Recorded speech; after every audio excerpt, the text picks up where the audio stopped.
What's up, guys? So let's just get right into this week's Q&A. So if I'm following a linear progression as a beginner and the weight of the lifts are not that heavy, but I'm starting to stall, does that most likely mean I'm doing something wrong outside of the gym, eating, sleeping? You might be doing something wrong, or you might just have, reached a point in your progression where you're going to stall and it's time to reset the weights.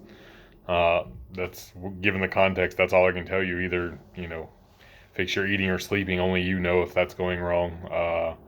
But in the meantime, you should reset your weights anyway if you're stalling. Favorite progression scheme for comp lifts? I like going from like a 3x10 to a 5x5 to a 3x5 to a 3x3 and then to singles and doubles. Favorite Metallica song? I like Seek and Destroy, and I only like that because there was a YouTuber named Sandy Ravage who used to put it on some of his old COD videos a long time ago. Otherwise, I really don't like Metallica or metal at all. Thoughts on Toby's 450?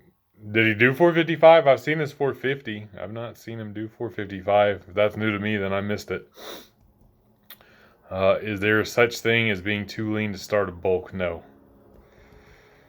Best brand of sardines? I like the Wild Planet ones, but man, it's hard to go against King Oscar. That's the OG. Wrapping up a long program. What should I do to gauge my potential 1 rep max attempts? Have you ran this program before? Is there a correlation between like your best triple and your best single? You should have data there to kind of let you know. Otherwise, if you don't, you can take like a calculator, like any one of these random max calculators, and so long as the reps are under 5, they're going to put you fairly close as to what you should attempt. Favorite cereal with and without milk. So, of all time, it's Rice Krispie Treats cereal. RIP to them. Gosh, I wish they would come back. That was the best cereal ever. But currently, with milk is Fruity Pebbles, and without milk is Chex. Thoughts on trap bar deadlifting for overloading instead of block pulls? Block pulls, and I asked if this was specifically, Jesus Christ, I can't talk. Specifically in regards to carry over to the barbell deadlift, and he said, yeah, I guess it wouldn't matter. If you have different thoughts, go for it.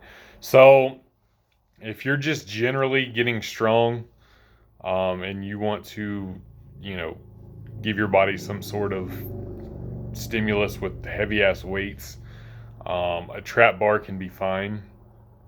But in terms of like carrying over to a barbell, block pulls are going to be better than any height of trap bar deadlifts, and overloading or not, even if you're using submax, block pulls are going to translate better to deadlifts. So, and again, in terms of just overloading like heavy ass weights, not specific to a barbell deadlift, just pick whatever you want. But specific to a barbell deadlift, it's definitely going to be block pulls.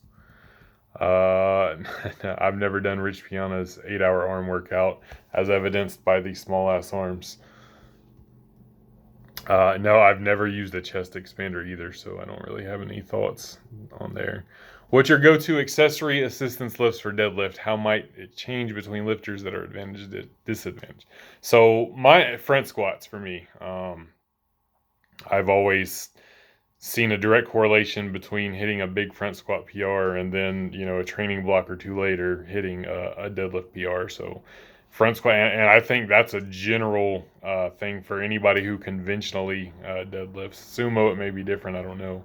But front squats just make you fucking strong anyway. I imagine it's going to carry over to sumo as well, but definitely carries over to conventional deadlifts.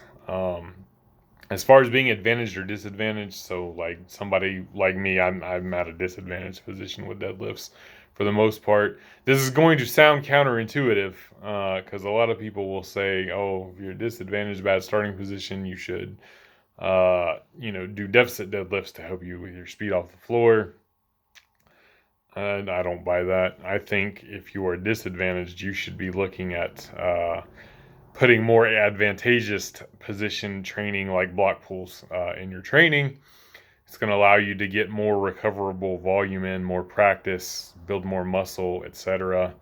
So when it's time to dial it in, you can dial it in.